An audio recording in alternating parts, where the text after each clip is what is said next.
Hello everyone, thank you for your invitation. This is going to be the only words in German, so you can read them. I don't even understand what's written, so I hope it's the right title.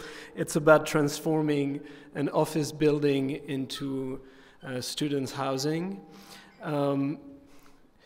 This is the existing, well, the former building. And what was interesting is that it's in the suburbs of Paris, and this kind of buildings, office buildings from the 70s or the 80s are very numerous in the suburbs in Paris. So it's some kind of common 5 stories office building, and I find very interesting to work on the different lives of a building, and especially on what we could call common building or ordinary buildings. What makes this kind of fabric that you find in the suburbs of Paris and in the suburbs of many cities. This building had qualities, and basically those qualities were more in the structure of the building. That was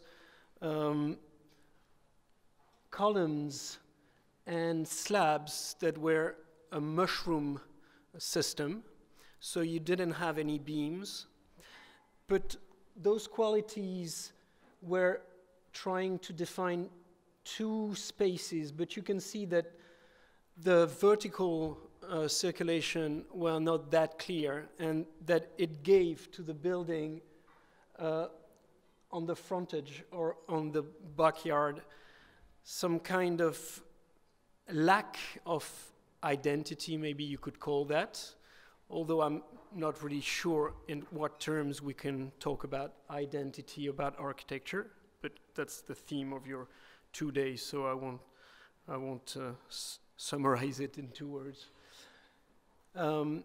We started to develop a strategy thinking about what we could call the type in architecture, what was called the type long time ago, and that could aim to retrieve or redefine the main aspect of that previous building, and to take off what was maybe playing against this main character. So we took off those vertical circulations, which gave the building during the construction some kind of very strange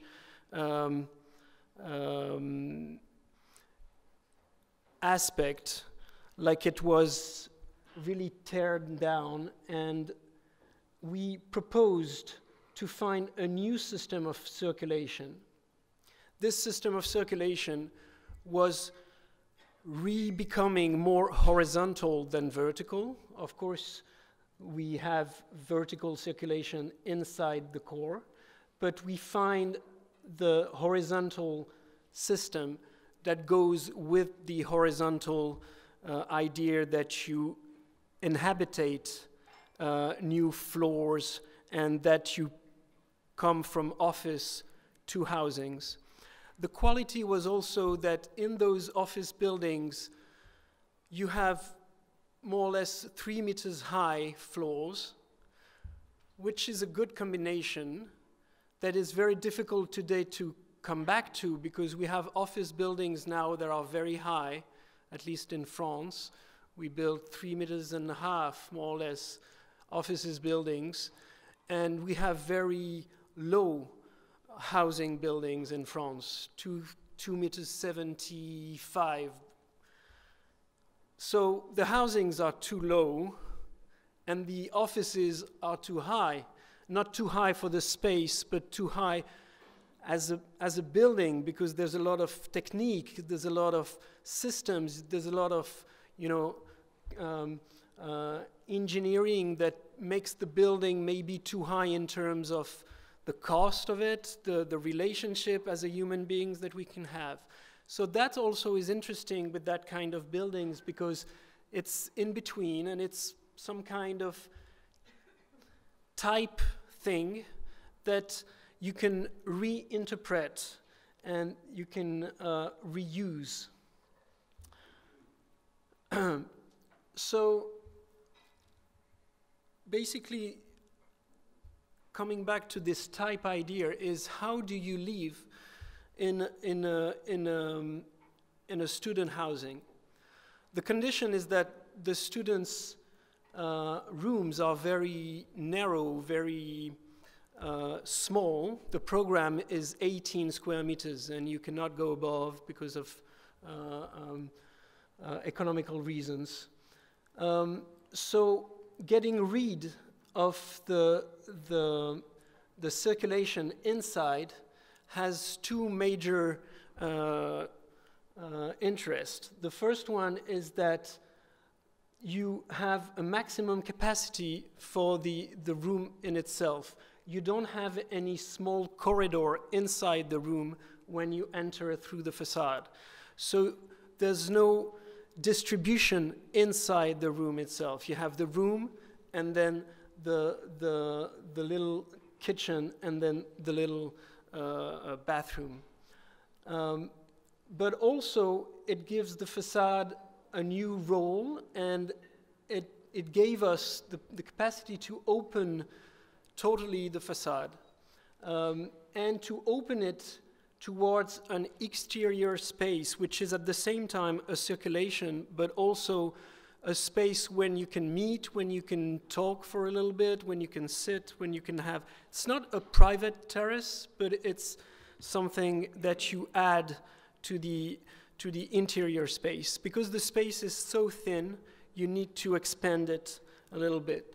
So you can see in the section that from the width of this extension depends varies on the plan, and then it's a work, as you can see here, on one part, because the section is not the same on one part and on the other part. It's a work on the building this new structure. This new structure is made because of this uneven, irregular line. It's made of a column and a series of cantilevers or beams or ridges, and they don't have the same length. What's interesting is that we decided not to have columns on the exterior line,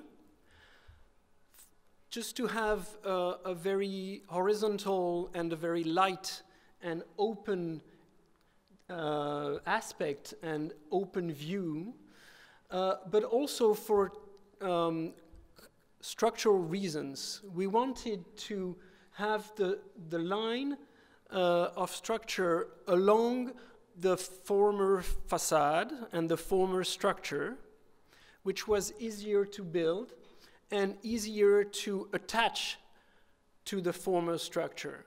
So basically you have two structures, one is hanged to the other, but they are not dependent from one another. Just the new one is hanged, and that prevents it from falling, but they are not vertically dependent from one another.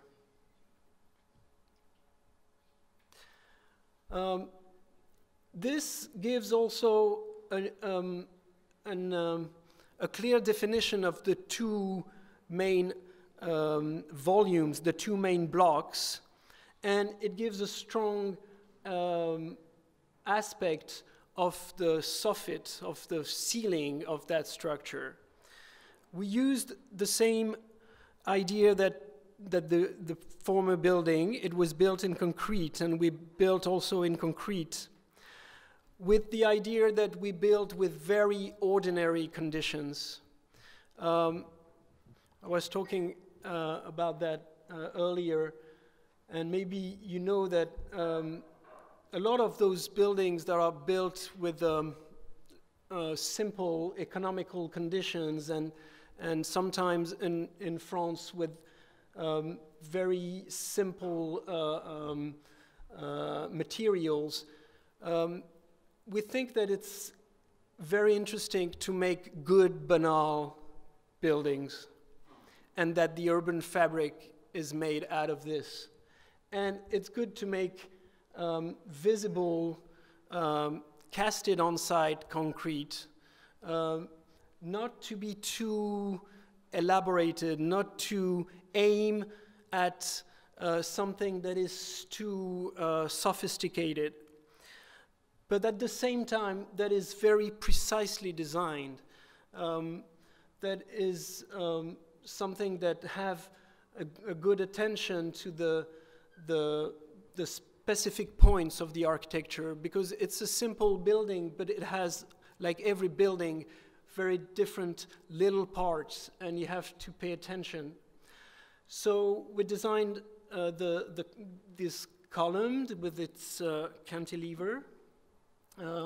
We make the progression. On one side, we even had a double one, and we have this progression that also relates to the idea that the students, they use this common passage between the two volumes, and then they go towards their room.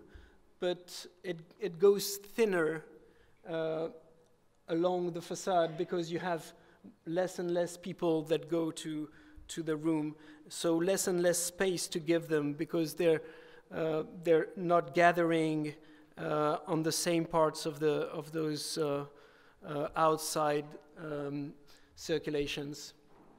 It gives also a new condition to the relationship between the two volumes, and to the idea that this building has become transparent in a way in this central point, and it gives an interesting view towards the fabric and the landscape on the city, also because it's in a high point on the topography, and you have good, interesting views. It's also an idea about having this interior-exterior relationship that is very direct, through this wood window frame that is occupying the whole capacity of the room. You have behind this the courtyard of a school, so the landscape is also very open towards the interior of the block, of the urban block. But on the street, you come back to this very simple relationship, where those suburban streets, you find low houses and very big buildings. This is a 10 stories high, very large, not very high-end architecture, but it exists. And at the same time, you have those very small houses like here or here, and the nature that comes on the streets. So maybe that's one idea of the identity of those buildings. Thank you very much.